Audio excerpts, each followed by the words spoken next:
അവസാനം നവീൻ ബാബു എന്ന നല്ല ഉദ്യോഗസ്ഥന് നീതി ലഭിച്ചിരിക്കുകയാണ്. UDF സർക്കാർ വാക്ക് നൽകിയതുപോലെ CBI അന്വേഷണത്തിന് ശുപാർശ ചെയ്തിരിക്കുന്നു. CPM നേതാക്കളുടെ കണ്ണിലെ കരടായി മാറിയവർ ഇനി എത്ര ഉന്നതരായാലും അവരെ കൊല്ലുകയോ കൊല്ലാതെ കൊല്ലുകയോ വേണമെന്നുള്ളൊരു പാർട്ടി തിട്ടൂരം അതവിടെ നടപ്പിലാക്കിയപ്പോൾ തകർന്നു പോയത് ഒരാളുടെ ജീവൻ മാത്രമല്ല, ഒരു കുടുംബത്തിൻ്റെ നട്ടെല്ല് കൂടിയാണ്. കണ്ണൂരിൽ ജില്ലാ പഞ്ചായത്ത് പ്രസിഡന്റായിരുന്ന PP ദിവ്യയുടെ ആസൂത്രപരമായ നീക്കത്തിലൂടെ നടത്തിയ ഈ മനുഷ്യനെ ഇല്ലാതാക്കാനുള്ള നീക്കം ഏത് തരത്തിലാണ് അവസാനിച്ചത് എന്നറിയാൻ എല്ലാവർക്കും ആഗ്രഹമുണ്ടായിരുന്നു. പക്ഷേ പിണറായിയുടെ പോലീസ് സത്യം കണ്ടെത്തില്ല എന്നുറപ്പായതോടെയാണ് പോലീസ് അന്വേഷണത്തിന് തൃപ്തിയില്ല എന്ന് ചൂണ്ടിക്കാണിച്ച് നവീൻ ബാബുവിൻ്റെ കുടുംബം CBI അന്വേഷണം ആവശ്യപ്പെട്ടത്. എന്നാൽ കഴിഞ്ഞ സർക്കാർ ഈ ആവശ്യം പരിഗണിച്ചിരുന്നില്ല എന്ന് മാത്രമല്ല, കഴിയാവുന്ന ഇടത്തെല്ലാം പോയി അന്വേഷണം അട്ടിമറിക്കാനും തടസ്സപ്പെടുത്താനും നോക്കി കോടതിയിൽ വാദിച്ചു.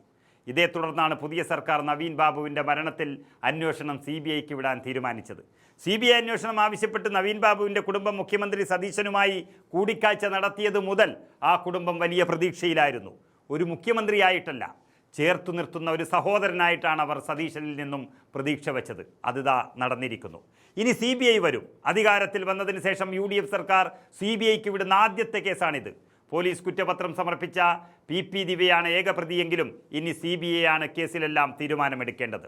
നവീൻ ബാബു കേസിൽ കോടതി നിർദ്ദേശപ്രകാരം തന്നെ ചില മാറ്റങ്ങൾ കണ്ടു തുടങ്ങിയിട്ടുണ്ട്. അതിൻ്റെ ഭാഗമായി 13 സാക്ഷികളെ പുതുതായി ചേർത്ത് ADM നവീൻ ബാബു കേസിൽ തുടരന്വേഷണം റിപ്പോർട്ട് പോലീസ് കോടതിയിൽ സമർപ്പിച്ചു കഴിഞ്ഞു. നവീൻ ബാബുവിൻ്റെ ഭാര്യ മഞ്ജുഷ നൽകിയ ഹർജിയിലാണ് കണ്ണൂർ ടൗൺ പോലീസ് തുടരന്വേഷണം നടത്തി വിചാരണ കോടതിയിൽ റിപ്പോർട്ട് സമർപ്പിച്ചത്.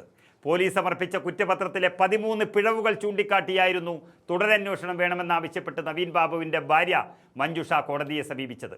കഴിഞ്ഞ മെയ് 16-നാണ് ഹർജിയിൽ പറഞ്ഞ 4 കാര്യങ്ങളിൽ തുടരന്വേഷണം നടത്താൻ കോടതി ഉത്തരവിട്ടത്. ഇതിൽ നവീൻ ബാബുവിനെതിരെ അഴിമതി ആരോപണം ഉന്നയിച്ച പ്രശാന്തൻ്റെ ബാങ്ക് വിവരങ്ങൾ അന്വേഷണ സംഘം പരിശോധിച്ചു. കൊയ്യം സർവീസ് സഹകരണ ബാങ്കിൽ സ്വർണം പണയം വെച്ച് പണം വായ്പയെടുത്തതിൻ്റെ രേഖകളടക്കം റിപ്പോർട്ടിനൊപ്പമുണ്ട്. ADMൻ്റെ ക്വാർട്ടേഴ്സിന് സമീപത്തെ CCTV ദൃശ്യങ്ങളുടെ പൂർണ്ണരൂപവും ഹാജരാക്കി കഴിഞ്ഞു. അങ്ങനെ ആകെ മൊത്തം ഒരവ്യക്തത നിറഞ്ഞ ആ മരണത്തിൻ്റെ യഥാർത്ഥ രഹസ്യം കണ്ടെത്താൻ CBI എത്തുമ്പോൾ കേരളത്തിന് വലിയ ആശ്വാസമാണ്. പക്ഷേ നെഞ്ചിടിപ്പ് കൂടിയ ഒരു കൂട്ടം ആളുകൾ കണ്ണൂരിലെ സഖാക്കൾക്കിടയിൽ ഉണ്ട് എന്നുള്ളതും യാഥാർത്ഥ്യമാണ്. PP ദിവ്യ മാത്രമല്ല, പറഞ്ഞുകേട്ട പേരുകളിൽ P ശശി മുതൽ ബിനാമി പ്രശാന്തൻ വരെയുണ്ട് എന്നാണ് പറയുന്നത്. എല്ലാം CBIക്ക് വിട്ട് നമുക്ക് പ്രതീക്ഷയോടെ കാത്തിരിക്കാം.